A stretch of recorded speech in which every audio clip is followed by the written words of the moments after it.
Ted, did you paint that behind you by hand on your wall? No. My mother-in-law did. Wow, nice. It's beautiful. It looks like we're back live. I'm pretty excited about literacy. I really do think we're going to be making some steps here, and we're going to hear more tomorrow around what kind of dollars people really think we should be spending. And it sounds like it's a lot more than what we've marked already in the appropriations letter. But I am optimistic that we'll look back and hopefully we'll feel like we made a difference. So before we change topics and shift to miscellaneous education, while we do have Mr. Fisher here and Ms. Simmons, would you both, or I think it's really for you, Mr. Fisher, tell us how many people in the agency work on literacy?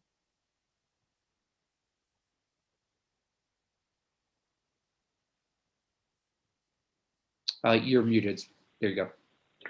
So if you're, let me ask a clarifying question, if you Please. don't mind, No Mr. Chair. Firstly, for the record, Ted Fisher from the Vermont Agency of Education. I'm our Director of Communications and Legislative Affairs.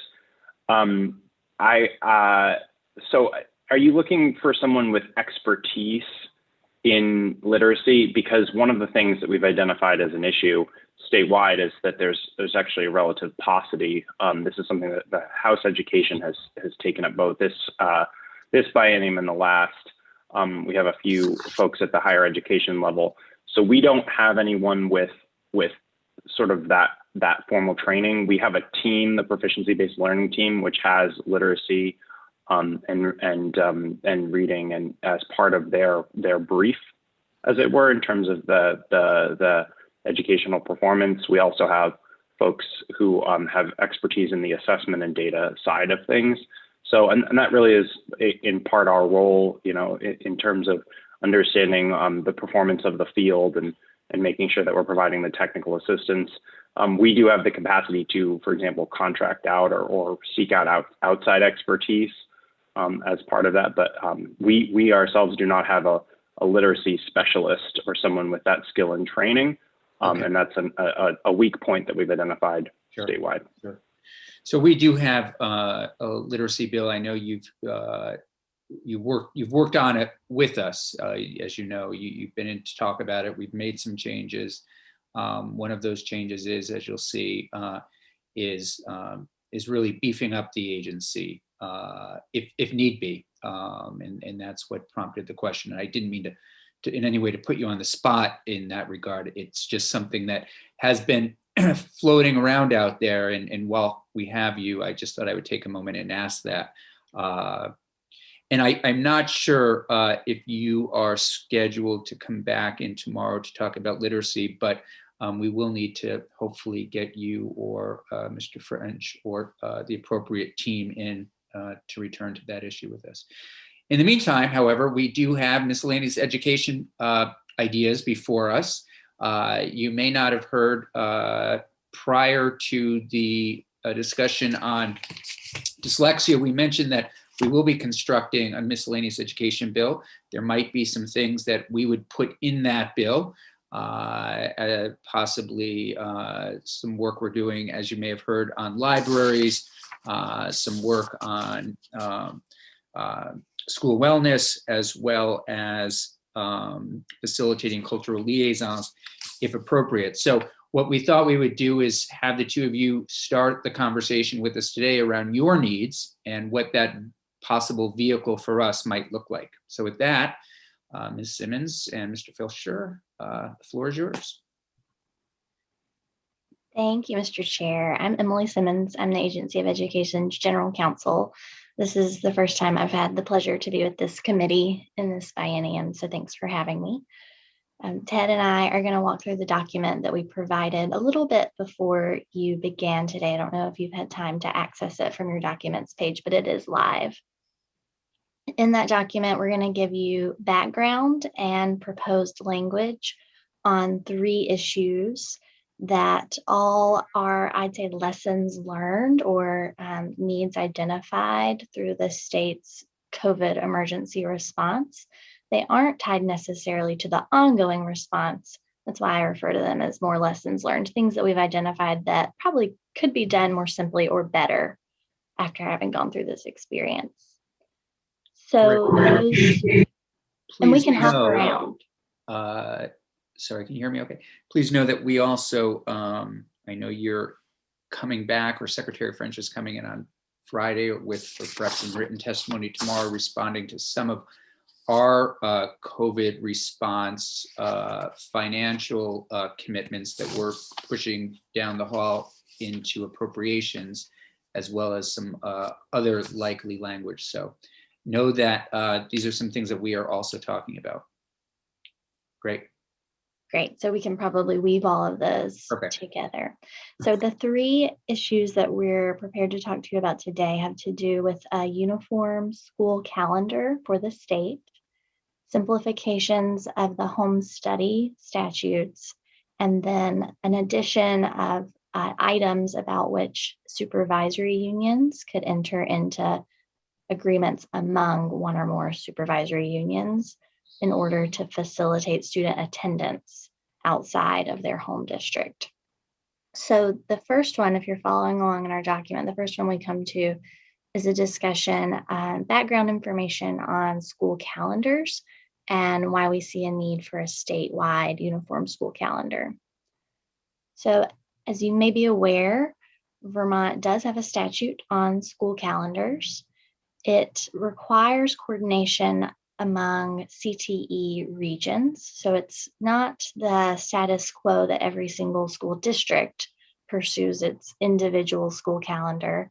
The statute does require superintendents and headmasters that belong to the same CTE region to coordinate each year and announce a common calendar prior to April 1st of each school year for the following school year. So we have 8 to 10 CTE regions. We can get you information about what those are that are working together now to establish calendars. But we see many places where districts or schools choose to deviate from that calendar. It does say that they're required to follow the same one in law, but it's not always the case. There are compelling needs why someone, or I assume there are compelling needs why someone might deviate from that. And we do see differences from one high school to another, and sometimes provide technical assistance, reminding folks that you are supposed to be following a common calendar for a CTE region, unless the agency has granted a waiver for a specific circumstance. So we noticed that in the context of our response to COVID-19, one of the barriers was common data about what schools were doing and their schedules. We developed a survey tool actually to collect information about school schedules for this year. And in response, the governor set, as you will remember, a uniform start date through an executive order across the state. So one of the reasons to do that was to reduce the complexity around opening school and to bring coherence to the epidemiological data and response that would flow from that. It allowed us to get everyone on the same page to have a common start date. Had we not done that, different schools would have been following their previously established calendar back in April to start school at different times in different states of readiness. Another aspect that I'm sure legislators have experienced is when statewide data collection or statewide initiatives like lead testing was a good example of this, are called for. The various school calendars add a layer of complexity because there will be things that can't be undertaken when school is open or when school is not open. And the agency has to then seek information about who's in school which week and what's going on, as well as the sort of lack of coordination of teacher in-service days across the state. The professional development days for each supervisory unions are an important element of the school calendar. So all in all, the point here is that agency feels adopting a uniform statewide school calendar, which we would seek to set only after consultation with the field, would generally reduce complexity and give us other positive advantages. So we have on the second page of our testimony marked up some language if you choose to consider this. The essential elements are that references to the state board are eliminated, that we propose the agency set the school calendar, that there be a requirement in the statute for consultation before announcing that school calendar. And as you can see in the markup of the language, just following that concept allows you to get rid of several provisions such as waiver and coordination that superintendents are otherwise doing locally. So statewide school calendars have been proposed since Senator Chittenden's ancestors ruled the state, and it's yet to happen. So I just want to, as you know, it comes up a lot. Are you familiar with Senator Blaine of Bennington County, Ms. Simmons? No. That's because he lost election after putting in a bill that mandated a state calendar. I'm kidding, there's no Senator Blaine, but for some reason, there always seems to be this real challenge around state calendars. So I just, I appreciate this. It's good to have. I appreciate your willingness to put it out there. And committee, any specific questions related to the state calendar at this point before we move on to the next item? Please, Senator Lyons. So my usual question is, will the calendar that you recommend include a school start date after Labor Day? That's not a requirement that we've offered in the language. You could put that requirement on the agency developed calendar. That we would, under the language that we've proposed, we would pick a uniform start date. We haven't committed yet what day it would be. I think it might change from year to year depending on the calendar itself. And I'll just note, I appreciate the your comments, Mr. Chair, in terms of that this has been an item that's been discussed before and has been a topic of significant debate. And we recognize that there are various opinions about starting before or after Labor Day or various other, that this is a conversation, and we would, the requirement in the draft language would be to have the secretary take advice from headmasters, superintendents, principals, school boards. So we're expecting still a lively exchange of views on the actual the actual start date itself and the calendar specifics, but proposing to put this in statewide. Really, in this context, we're bringing it up as my colleague mentioned, in the context of some recent experience that's demonstrated to us that it's very, very useful. And I actually meant to put a link into the study to our state guidance. I can provide that to the committee, but there was a real need this year to start at a certain time so that we could, so the health department could make some epidemiological observations with related to what step of the state guidance we were going to operate at. We were operating for much of the month of September at a more protective level of operation. That's the step 2 level, before moving to step 3, which is the current operating mode and has been since then. So we really wanted to make sure that was tightly coordinated. I really hope that we don't face similar circumstances again, but certainly having a unified school calendar would have a lot of positive follow-on effects. So that's why we're bringing this back to the fore as a policy initiative. Thank you, Senator Hooker. And that's a good segue into the question that I had, which was, should we, heaven forbid, still be in a state of emergency in the fall? Will schools be expected to start on the same day, or will they be able to go back to their schedule as it was before the pandemic? I don't want to, I can't answer that because I don't want to speak for the governor, but the governor set the uniform school calendar or set the uniform start date this year under his executive authority under the state of emergency. if we are under a state of emergency come the end of August, that would be an option that he could consider under those emergency powers. It's not something that would exist if we are out of the state of emergency. And I think we're all hoping that that emergency will come to an end. Thank you. Anything else on a school calendar before we move to home study? Okay, thank you. Another lesson learned from our COVID response is that we had a huge increase, I'm sure that you've heard, in interest in home study. And home study, if you're not familiar, is one of the 3 ways that a family can fulfill Vermont's compulsory attendance requirements for students.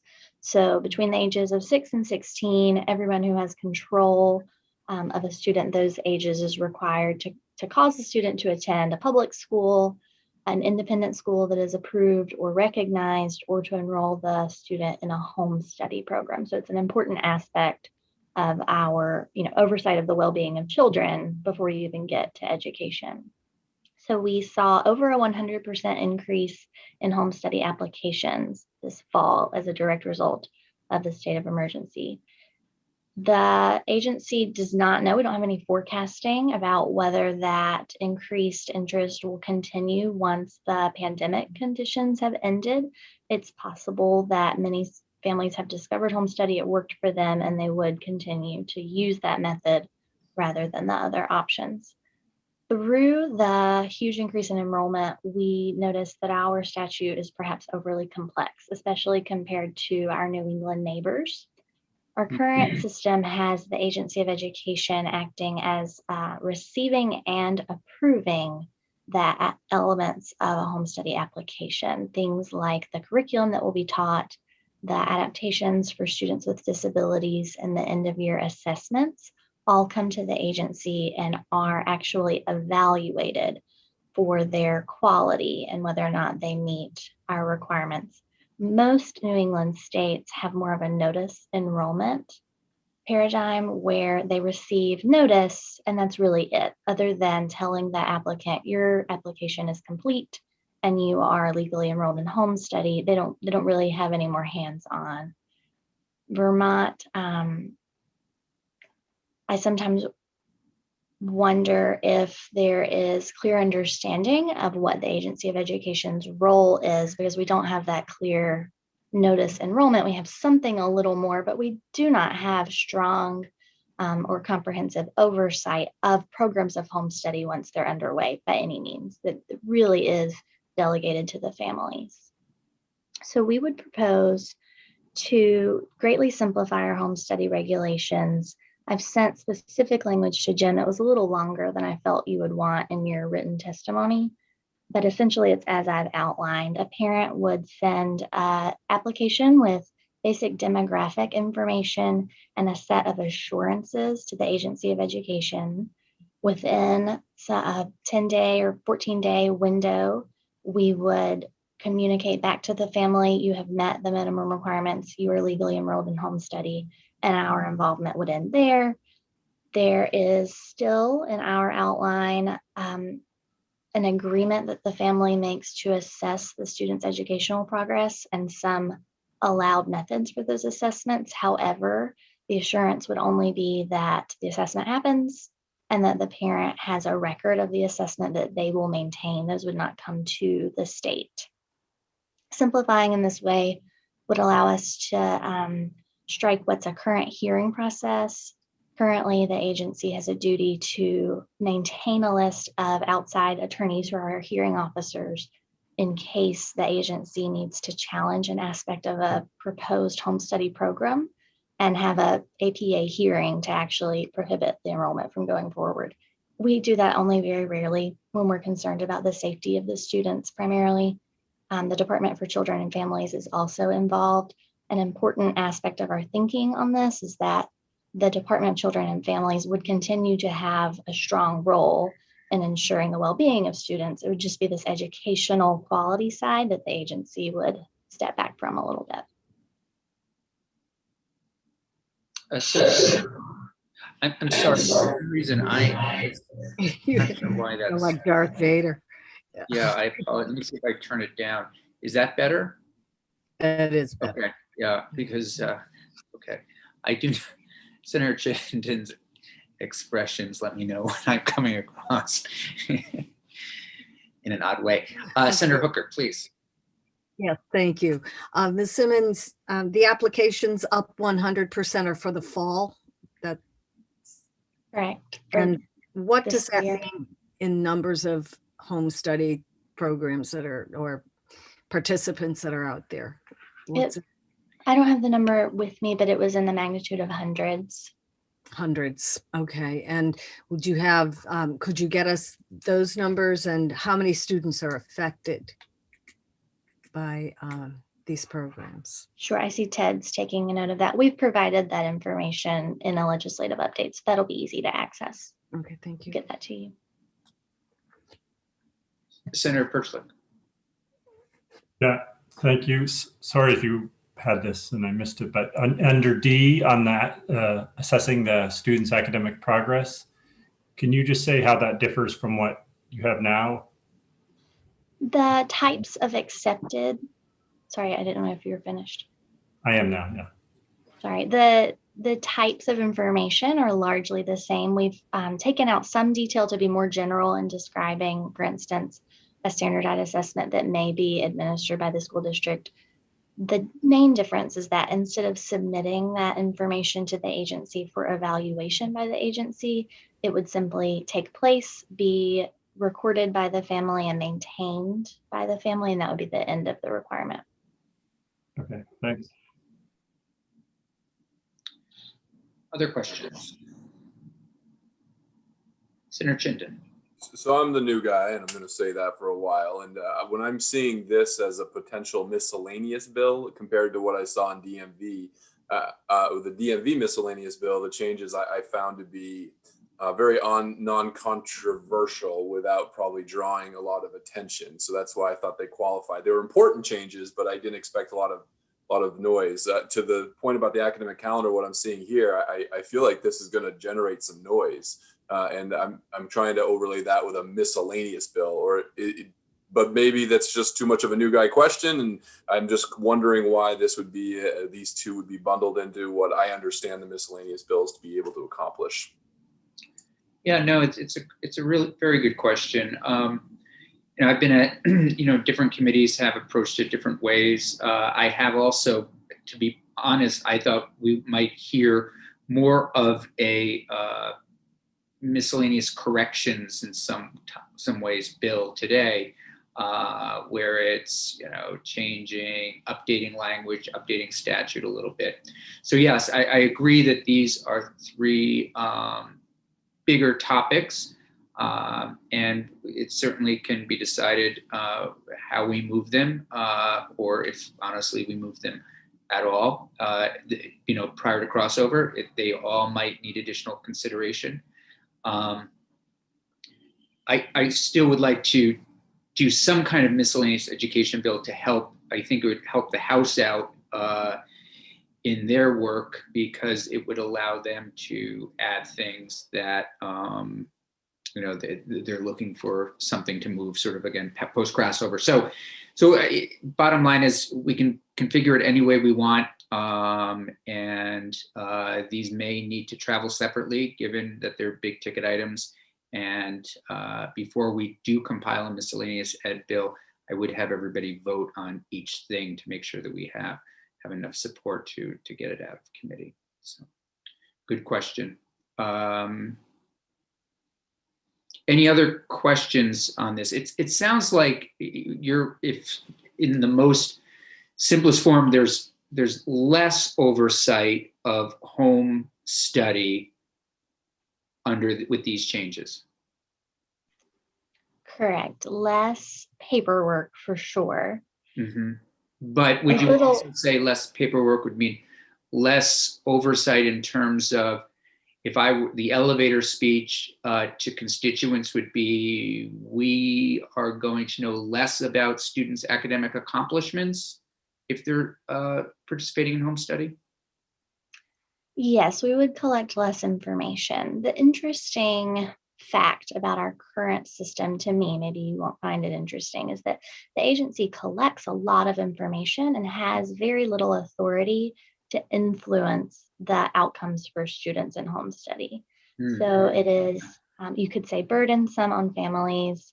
There is all of the staff time at the agency to process that paperwork, and the outcomes wouldn't necessarily be markedly different because the current statute does not empower the agency to approve or deny elements of what a family plans to do in home study. It requires us to know a lot about them in order to say, yes, you've submitted everything, and you've the requirements are very detailed in what must be submitted. But for instance, when you would have to send us a math curriculum, for instance, there's no authority for the agency to say this is not rigorous enough for this grade level for the subject of math. Okay. Yes, Senator Hooker.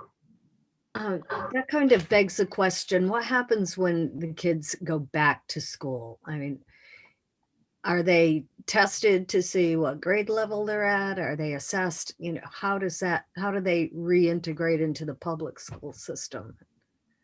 Right, they are assessed. The method of assessment will depend on the school district's procedures, and it might not be a formal test. It might be a assessment with a classroom teacher to see the student's level of progress.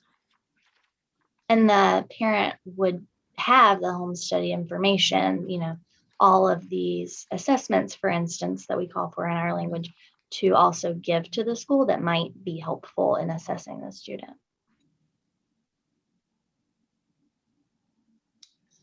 Okay. Moving on.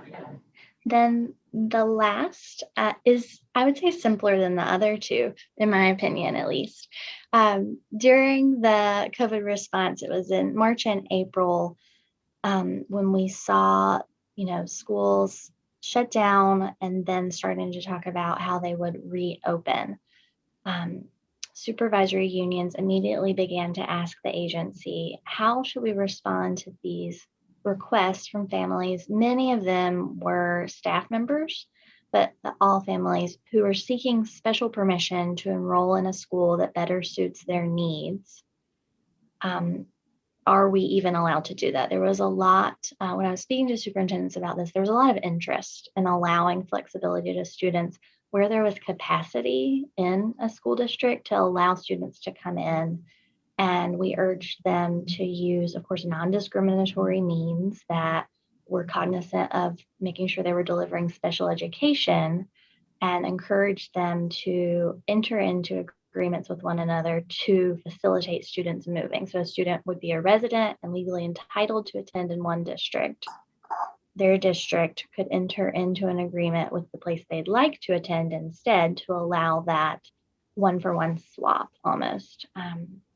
It's arguable that doing so is allowed under current law, but there are a lot of questions that come along with that we thought could be clarified by a little amendment to statute. So there's an existing section of statute that covers joint agreements among supervisory unions.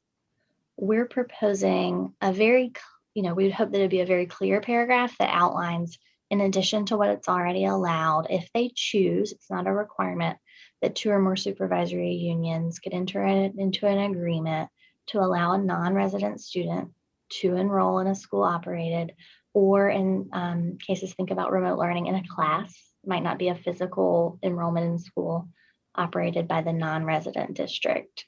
We add in here that at minimum, the process needs to not be discriminatory. We're thinking a first come, first serve or other fair method, and that the SUs need to be mindful of special education responsibilities and costs. There's several ways that those obligations can be upheld.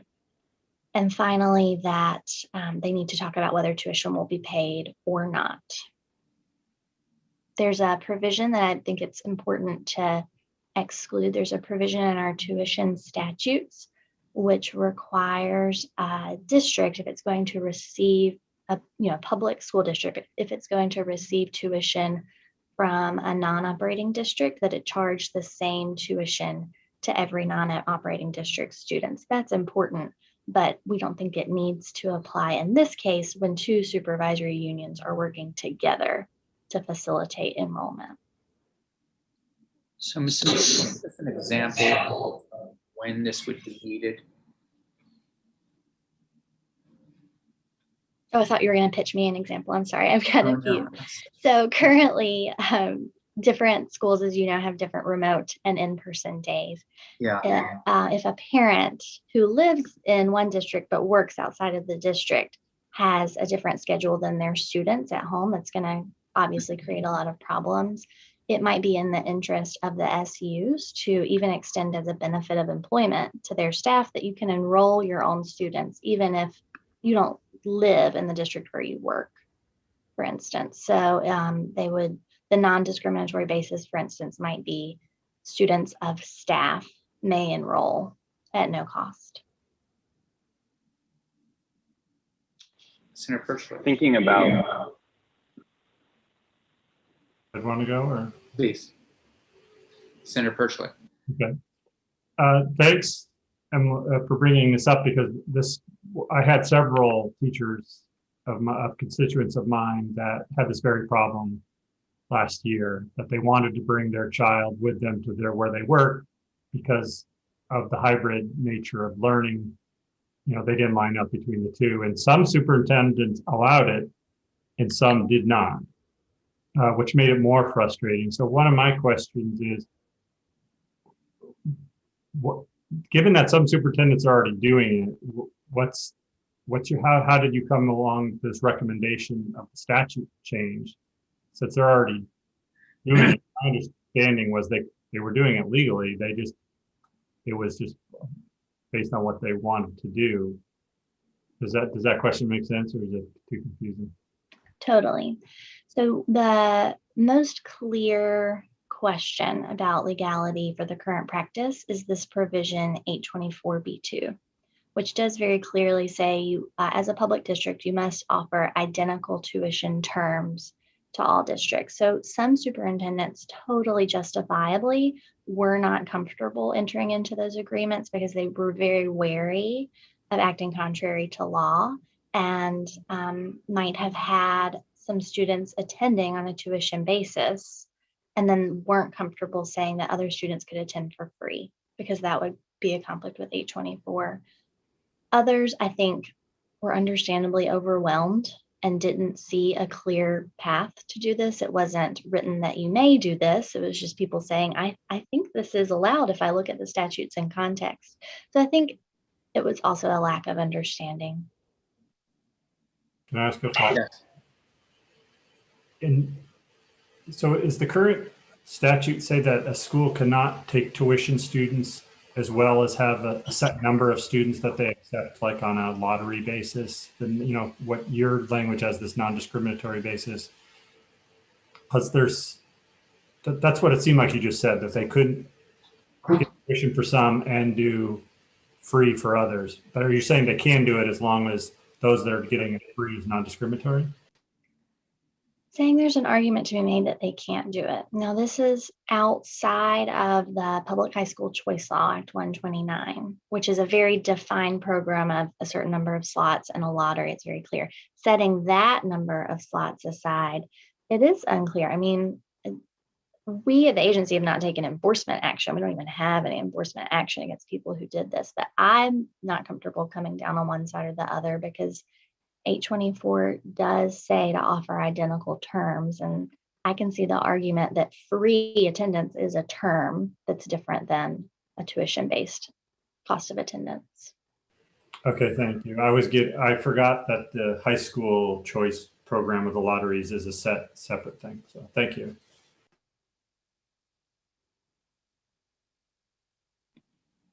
Other questions?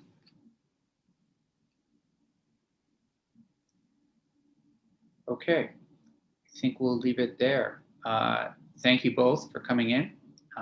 Appreciate all this information. We will certainly have a committee discussion around these issues as we're crafting what will likely end up being some kind of miscellaneous education bill. And thank you, Mr. Fisher, for jumping in on the literacy question.